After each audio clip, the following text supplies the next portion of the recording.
Here's my ID, Chloe Reynolds. Yeah.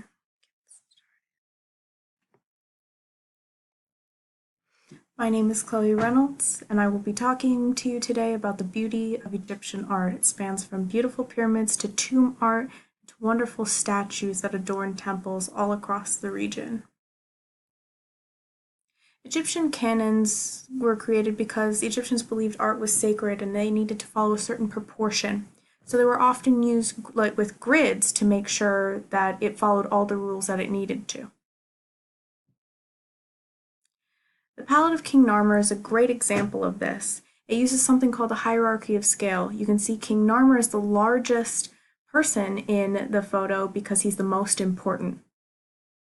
It also shows the unification of Upper and Lower Egypt.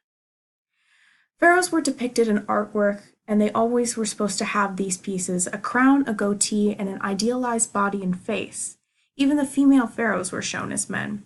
Hatshepsut is shown here in the left and in the right, and she looks like a man. The pyramids had a specific triangular style that was supposed to represent the Benben, which is a triangle like this, and that was the sign of creation. They also lined up with the North Star, which is also an interesting fact.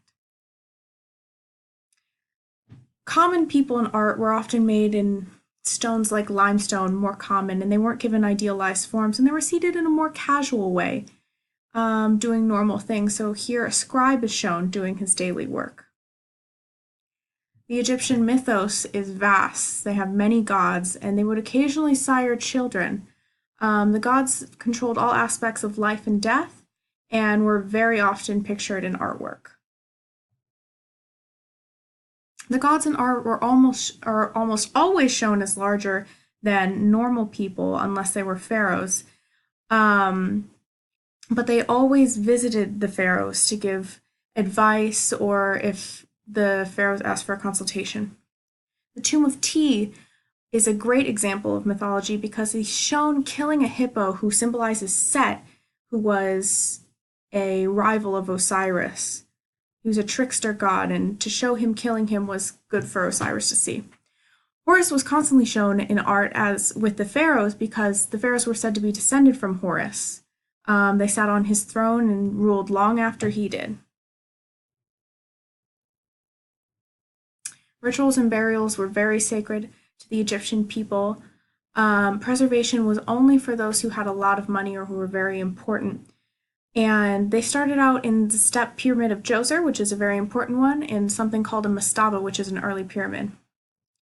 King Tutankhamun's gold death mask is one of the most famous pieces of Egyptian art, and it shows the idealized form of a pharaoh, but King Tutankhamun was known to have some deformities due to family marriages. The Book of the Dead was only given to the wealthiest Egyptians, and it was supposed to be filled with spells and maps to help them go through the afterlife to reach Osiris so that they could be judged. It was written on papyrus, and it was used for their safety.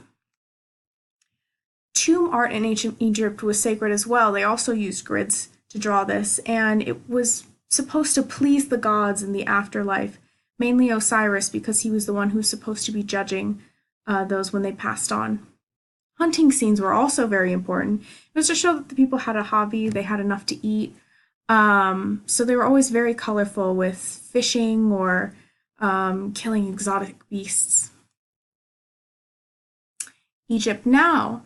Egypt influenced a lot of different cultures, especially you can see on the left, the Khoros, or the Metropolitan Khoros, takes the same stance as the Menkaure Egyptian statues. And they continue to influence people in the future. The Romans actually took a lot of the obelisks from the Egyptians and put them up in Roman piazzas. So you can see a lot of them there today, including this one that's shown that's in St. Peter's Square in Vatican City. Here's another one that's in front of the Pantheon, one of the most famous Roman buildings. And that was known for its amazing dome, but out in front it has a wonderful Egyptian obelisk that they've adorned in Christian symbols.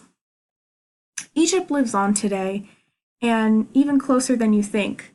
The National Geographic Museum actually has a traveling exhibition of Egyptian artwork, and here they have the bust of Nefertiti, which is a very famous piece of Egyptian art. Do you think that Egyptian art is beautiful? And do you think that it should survive through the ages like it has? And here's my works cited. Thank you for listening.